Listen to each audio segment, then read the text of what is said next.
Hi, I'm Chip Rowan. On this episode of Our Neighbors, we're going to be going around and talking to some community organizations that have been having a tough time due to COVID-19. A lot of the fundraising they normally do has been stopped. Armstrong has been trying to help making some donations to these organizations. We're going to see how you can help and talk to them about different fundraisers they have coming up. We're here in Mount Pleasant with Mayor Jerry Lucia, our borough manager, Jeff Landy, and we're talking about some of the things that have happened due to COVID-19. And one of those things, sorry to say, is the cancellation of the Glass and Ethnic Festival this year. And, Jeff, you want to talk a little bit about what happened there, why that decision was made? And I understand why it was made, but... Well, you know, number one, it was a tough decision. The last thing we wanted to do was to postpone the Glass Festival this year. But, you know, when we talked about it, we always would end the conversation, what's the right thing to do? Right. And so we had talked to Ligonier a little bit, and we had talked to them and asked them what they were going to do. And so we decided together we'd either have our events or we'd cancel our events together. The last thing we wanted was a spike after our events, and then all of a sudden the governor looks at Westmoreland County and says, you know, we got a big spike now, we got to start changing some things. Yeah. So we ended up postponing the festival, but we're working hard for next year, Jerry. We're planning already, which gave us a little extra time to plan. Yeah. And, now, you and Jerry serve as co-chairman for the festival committee, right? Yes. Yeah. We started it back in 1987. 87. Yeah. And that's grown to a big thing. I think you said 50,000 people will attend that week when you have weekend. If the weather's nice, we'll get 50,000. Yeah. You know, Armstrong's been a long-time sponsor of the event, and glad to help the community here in Mount Pleasant, and proud to be part of that festival. So when the festival was canceled, we had to think about, well, the money we normally spend as a sponsor for that, we wanted to keep that in the community. So we looked at other new opportunities to do that. And one of them was helping the fire department here. We made a $500 donation to the volunteer fire department, where Jerry is the chief.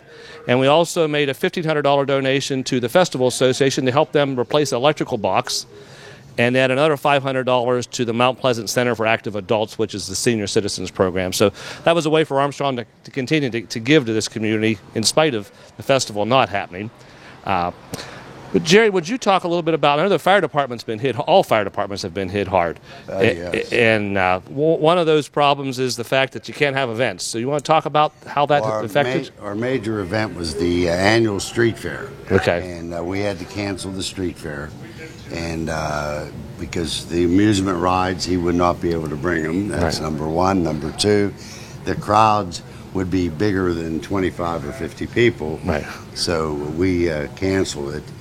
But that was our big fundraiser for the year. Yeah. And that normally happens in the spring? At June. June, okay. It's really summer. Okay. The last week of June we always have it. Okay. And we've been fortunate, you know, year after year it's been successful. But and for a long time. Right. We ordered a truck, not we, the fire department, and we got the truck delivered right before it was the end of May. Yeah. And then we didn't have the fair. Yeah. And we're scratching our heads a little bit, but we were able to pull some things off. But the loss of 20,000, we're going to be working awful hard the next couple months to make that up in other ways. I can understand that. You know, and Armstrong gave 500, which is a very small piece of that. But individuals, you can help too, folks. I know personally, I spend less money right now because events and things aren't happening. I usually go to Pittsburgh to the theater, and you can't spend that money. So I would encourage you at home, if you have some money that you're not spending, some of that discretionary spending money, share that with someone like the fire department to be able to help them out. And, Jerry, if they wanted to send a donation, you would take checks, right? Oh, yes. And where could they mail those to? 100 South Church Street. 100 South Church Street. That's the Mount Pleasant Volunteer Fire Department. Okay. And just make that payable to Mount Pleasant Volunteer Fire Department. Now, you also mentioned your club is actually... Actually, the club is a part of the fire department. Okay. And they have been opened and then closed and then opened and then closed. But I would estimate right now that the club will probably lose between $40,000 and $50,000 if it keeps up the way it is right now. Yeah. So you're talking 20 from the fair, 40 to 50 from the club. Right. You're starting to talk some real money. Yes. Yeah, sorry to say. And then the Glass Festival, actually, you sold tickets there and had some income from that also. We've had some very good, successful years. Yeah. And Jeff will tell you that that's going to be a downfall this year. Fortunately, we don't have the expenses that go with it. Right. Yeah, because when we start the fair, we're looking for good weather, Right. and good crowds, because we put out the expense money first, Right. Yeah. and then you got to recoup it. Yeah. So fortunately, you called it in time. You could prevent from having Yes, to spend the money. yes. So, and I know the Center for Active Adults, they had a booth there too, and that was one of the reasons we were trying to help them, is because they lost some revenue from that. They lost a lot, Yeah. because their booth paid for the operation of Pay for the year. Yeah. Okay. Yeah, that's a big hit, and we'll be talking to Jody from that center, in the near future too, and find out, what's happening there. But again, folks, I'd encourage you to give, to donate. The fire department's there when you need them, and right now they need you. So now's a good time to help. Write a check out, send it to the fire department. You could probably even stop by and drop one off. There's usually probably someone here most people time. have been doing that. Yeah, that's good. People were sensitive to that. And I think everyone kind of understands too. And The community has been a big help so far this year. Yeah. Now, Jeff, I'm sure this has impacted more than, we talked to a couple organizations, but a lot of organizations have booths at the festival. So there's multiple places that are having. Well, yeah, one of our goals was to have nonprofits from the area, not just Mount Pleasant Borough, but from the area, and they use it as a fundraiser. Right. So because the festival is not going to happen this year, that income fundraiser went away with the festival also, just Right. like it did for the festival committee. Yeah. And that's one reason why I was pleased to say that not only are you guys community oriented, I always use the word partner, and I've said that many times. Armstrong is a partner of the festival and the borough, Right. and probably some other people too that I don't know about. But at a partnership, our expenses don't go away. Right. I mean, we have limited expenses this year, but upgrading of the electrical boxes is something we have to do. Just like when Jerry bought the fire truck, Right. we decided to upgrade the electrical boxes, and then all of a sudden we can't have the festival. So your contribution, your partnership contribution, will definitely help for that, Yeah. and we appreciate that again. Oh, you're very welcome. And Armstrong wants to be part of the community, and that's our goal, to help. And the reason we do these events is so people can see us out there supporting the community. Jerry, how long has it been since Armstrong was a partner with ours? It goes back to. I'll tell you what, Jeff. We started in '87. And I'm going to say by 91, they were a partner. I think we were the first. I could be wrong, but I think Taylor said we were the first organization that Armstrong partnered with to help support it. Okay. That's wonderful. That was way back. Yeah, that's good. Well, I know the festival is a great event, and I'm sure you'll be back next year bigger and better than before. We're already planning stuff. Yeah, so this is just like a intermission, folks. It's just That's a right. little pause here. So Same with the Fireman's Fair. We'll be back next year. that's right, bigger and better. And I think people will be more appreciative of these things too, because I know myself, you didn't realize how nice things were until it all went away. And so I think folks will be glad to be back out to the events. And we have an event page on the borough website. And we still have it. We still have events coming up that we haven't made decisions on. I don't think you've made a decision on the Halloween yet, have you? No, we haven't made Halloween yet. And we haven't made a decision on the Christmas parade yet. Yeah. 9/11, we did make that. We are going to do 9/11. Okay. And that's on September 11th. Obviously. Yeah. Okay. Now, how about other things the fire department's doing that people could support? Are you still selling some tickets? We sell tickets every day. And how can they get those? Where do they get those at? Well, we have people out on the street at certain locations. Okay. Any fireman that you know has the tickets, Okay. and we sell them here at the fire station. Okay, excellent. Well, folks, there's another way you can help, too. Look for the firemen selling the tickets. That's a great way to support them, too. Well, Jerry and Jeff, thanks for coming out today. Wish you well as we kind of regroup here and figure out what the new normal is.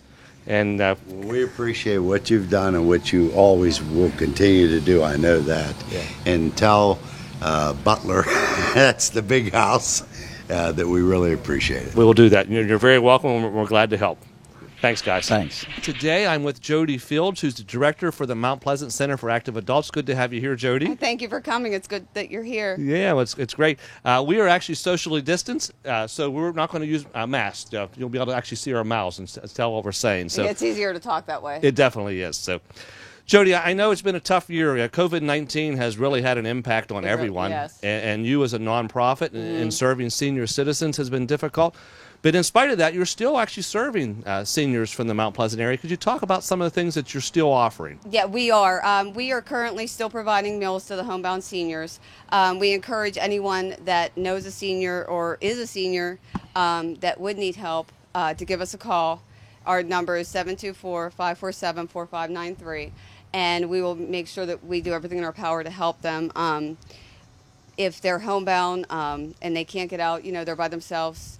There are some guidelines that the county goes by, but we could go over that when they call. But we make sure that anyone that is in need, that they are taken care of and provided for, so they do not go without. They even get weekend meals. It's optional, but they do provide those. If you don't want them, you don't have to have them. Right now, since we're closed, everything is frozen. Okay. All the meals are frozen, but they do get one for each day, and it is all portioned out and calorie counted. They get a milk with it, and they also get a dessert. And our drivers deliver from here all the way out to Latrobe. Wow. Pretty much this part of Westmoreland County. We make sure that all the needs are met of the seniors that we find out that need the help. And we also have curbside here, like the restaurants do. Okay. If a senior that is able to get out and can drive, they can come here. They'll call us. That's actually what someone is doing now. Okay. And then we take the meal out to them. They are not allowed in the center, but Right. we make sure that if they need something, that we take it to them so they don't go without a meal. Well, it's great you're still feeding people. Right. And so I know that that's really important. Many of them aren't able to prepare their meals, so this makes it a lot Correct. easier for them. The center provides a social atmosphere, too, for these folks, and they're not able to do that now. But you are checking on seniors, I believe? Yeah, we make wellness calls, we call them, to make sure that our seniors are okay and to see if they need anything. And just basically, to look out for them to see how their health is, if they need anything. Even those that don't normally, get meals delivered. If something happens and they would need us to take them, if they would get injured or if they're just not feeling well or Right. sad or lonely, we call and we reach out to them, and we can even take their meal to them if we need, and we do that as well. Well, I know the Meals on Wheels during normal times, there's that interaction between the driver Right. and the people, which is so important, too. Sometimes that's more important than the actual food, It I is, think. because sometimes that's all that these people see are us. I agree, yeah. And it's not just a meal, it's to make sure that they're okay, Right. and their well-being is being met, and that they're provided for mentally and physically. Yeah, we have a lot of seniors in our community. We here. do. Yeah. A lot of people don't Yeah. realize that, but it's Yeah, and the services you provide are really important. And now it's tough for you. I know your ability to fundraise is limited. The Glass Festival was a big fundraiser for you. Yeah, we took a large hit off of that, Yes. a couple thousand. Yeah, you would normally have a booth there and able to raise money. Mm-hmm. And Armstrong realized that, and typically we're a big sponsor of the Glass Festival. Yeah. And so what we wanted to do was take some of that money we normally use to help the festival and help some organizations here in the community. And your organization was one of those, and able to offset a little bit of that loss that you're Yeah, we experiencing. appreciate it so much. Yeah, Thank well, you for everything that you Well, you're did. welcome. We're glad we can help. And we also want to encourage people at home. They offer services here for senior citizens that are very important. And so we encourage you to donate too. And if someone wanted to send a donation, Jody, could you give them the address and who they make that check payable to? If you were able and willing to donate to us, the address is 424 Washington Street, Mount Pleasant, PA 15666, or you can just call and ask for me. The number here is 724-547-4593. We do currently have a couple fundraisers going on now Sure. online, and then we're also selling lottery tickets. Okay. We have them. If anyone is interested in a lottery ticket, they can call us, or the pie shop in Mount Pleasant was nice enough. They're selling them down there at the counter, and also Kreisinger's Market has them for us on sale. And then if you go on our website, our Facebook page, we're doing a couple. Our supervisor Beverly has really been doing a nice job keeping up with the online fundraising as well. We have a couple online fundraisers that you can actually participate in. If you go on our Facebook page, all the information is on there. Define your website and your Facebook page. What would they look for? You're better. The Facebook page is a great source. Okay. If you just go on Mount Pleasant Senior Center is what it is, because we have more than because we're Westmoreland Multi-Service Center is our corporation name. Okay. So the Facebook page is under Mount Pleasant Center for Active Adults. Okay. I'm sorry, Okay. Mount Pleasant Center for Active Adults is what we have it listed under. And if you go on Facebook, you'll find us. And it that could way. link you to the website too, probably from Yes, there too. all the Yeah. links are on there. Now at the bakeries, what are they actually selling there that benefits you? We have a $5 lottery ticket down there. Okay, that so we're they can actually selling. buy the tickets there. Yes, and I was thinking maybe Krasinger's they could buy a Market. cake or something. Well, they but- probably could. That's probably why they went. So Rick knows kill two I birds have with one quite a stone. sweet tooth, so I'm They actually, have the best strawberry pie there. Let me tell you. yeah, well, I'll have to go down and check it out. Other activities that you're doing with COVID going on, is there anything else? Yeah, we're very limited because our center is all about socialization and bringing people together. That's what we're all about. You Right. know,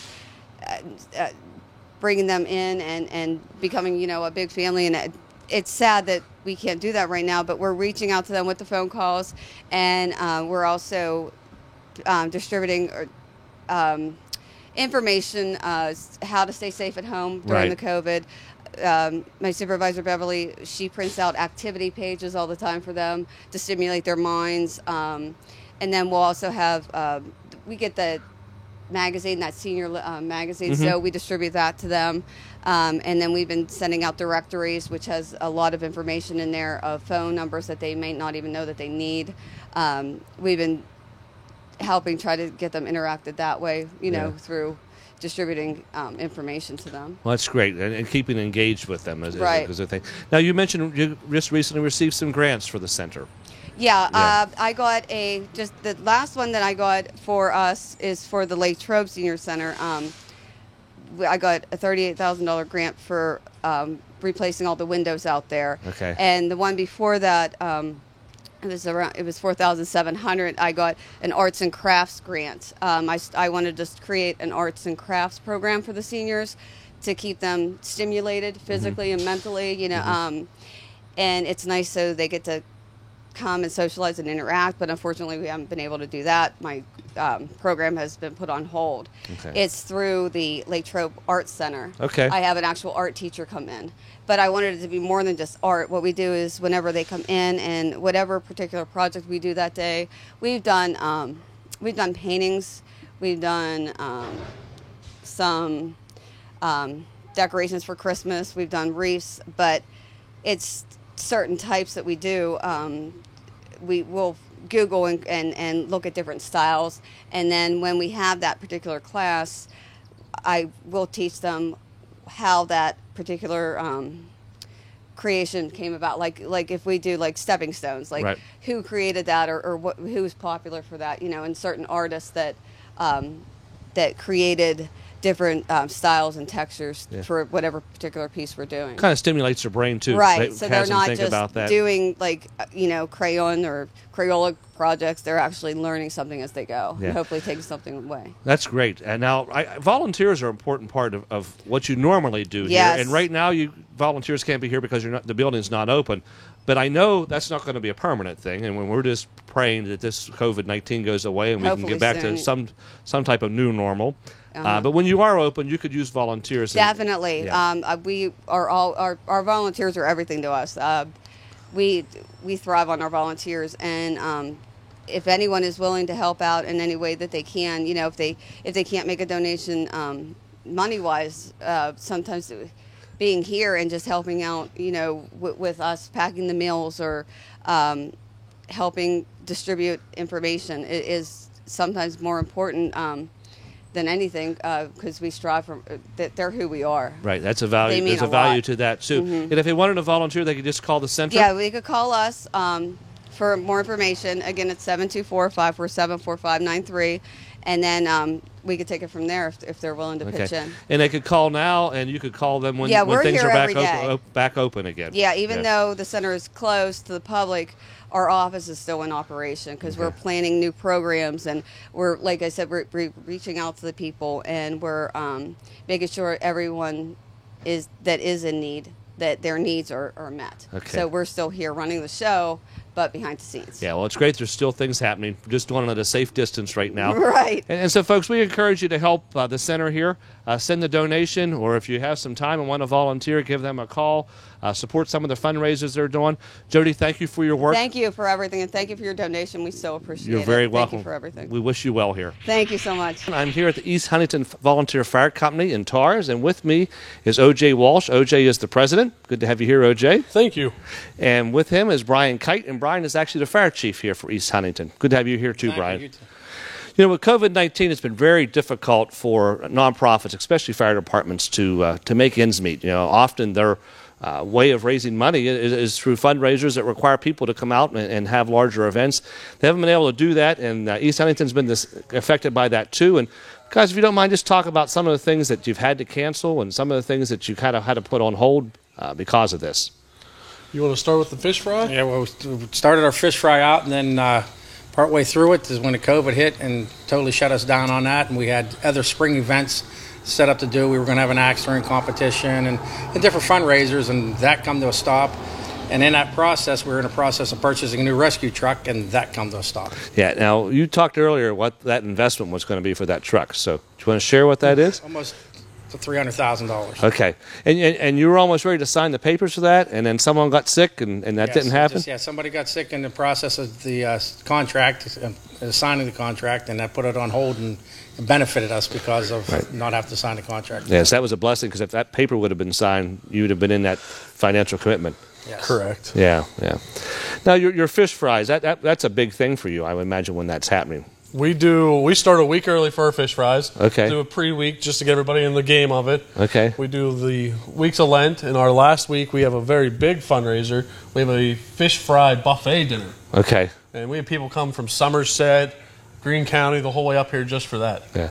Now, you had to cancel some things, but you've been working. You realize you still have bills to pay, so you've been trying to come up with a plan B. Could you talk a little bit about options that you've been doing to help raise money? Thankfully, through the local businesses in the area, a couple of them have done drive-in dinners for us. Okay. A couple pizza places. Dairy Queen did a donation to us. Okay. And a couple other fire departments. And the township supervisors, I believe, were a big help too. Yeah, township supervisors. We had got our invoice for our yearly payment on our truck that's behind us here. And I just went in and asked them if there was a way they could help us, and they were right on board and took care of helping us out. Now, I think they helped for a couple months. Is that correct? That's a whole year payment. For the whole year. Okay. Yeah, okay. Year Wow, that was nice of them to do that. And I'm sure that really kind of loosened things up for you a little bit to give you some breathing room. Oh, yeah. Yeah. Now, I know you've just had your gun bash here just a couple days ago, and I think that went well, didn't it? Yes, we followed all the guidelines that we could. Mm-hmm. We had it spread out through our whole hall. We had another fire department donate tents to us. We used our pavilion outside. Mm-hmm. We had people all over the place spread out. It was a very good turnout for the situation that we're in right now. Yeah, that's good. Well, I'm glad it went well, and I think you have some other things coming up too, some other opportunities. Oh. Yeah, we're going to have a couple more things. We're going to have to try to drive-through spaghetti dinner. Okay. Drive-through pizza pickup. And then we're going to do something very different. Most fire departments sell hoagies and things like that. We're going to actually be out come November and do a Christmas cookie sale. Okay. Now, the drive-through spaghetti dinner, wow, do you have a date for that yet? No, we'll have that picked up the 1st of October, and it'll probably be in October. Okay. And you have a Facebook page, so the folks can look for East Huntington Township Volunteer Fire Company on Facebook. Correct. And be able to see what's happening there with the different activities. Then your fund drive starting soon, too, isn't it? Yeah, we'll have mail out of our fund drive. It'll start out in October, probably the end of this month of September. The residents of the township will be getting it through municipal marketing, who is our third-party biller to help us out in making sure everybody's touched in the township. Okay. And then they just mail that back into the self-addressed envelope, and we go from there. Okay. Well, that's great. You know, Armstrong was able to make a $500 donation to the fire company. It was a small donation to help them out. But we encourage you to give, too. As Brian shared, they're going to be receiving something in the mail if you live in this fire territory here. And just dig deep. I know right now there's not as much to do, so maybe you have some extra money because you haven't been able to go out to eat, or maybe you didn't go on vacation. But the fire company could really use your help right now. Now is a unique time. So I'd encourage you to mail that envelope back, give a generous donation. If you didn't receive one of those and you want to help out, Their address is 120 Fire Department Road, Tars, PA 15688. You can make checks payable to East Huntington Volunteer Fire Company and send those along, and I'm sure you guys would appreciate that. Very much so. Very much. Yeah. Anything else happening? How about volunteers? You need volunteers? Always looking for volunteers. There's a job for everybody in the fire service, whether it be the social events going on, the fun drives, dances. Once we can get back to holding them again, working them, just there's always a job for somebody to do something. And if they wanted to volunteer, Always use help on that end. on the administrative side too. Yeah. If someone wants to volunteer, what's the best way for them? Can they do that through Facebook? Yeah, they can contact us through Facebook. Okay. Right. Excellent.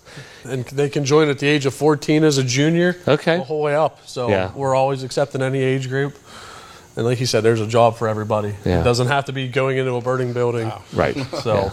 Well, OJ and Brian, appreciate the work that you do here with the fire company. I know you're volunteers, and everyone is volunteers, so thank you for giving your time for the community. Anything else you want to share, or we can... Nothing else I can think of. Okay. Thank Armstrong Cable for their donation and their effort and time to help us. You're very welcome. We're glad to help. Yeah. Okay. Thanks, folks.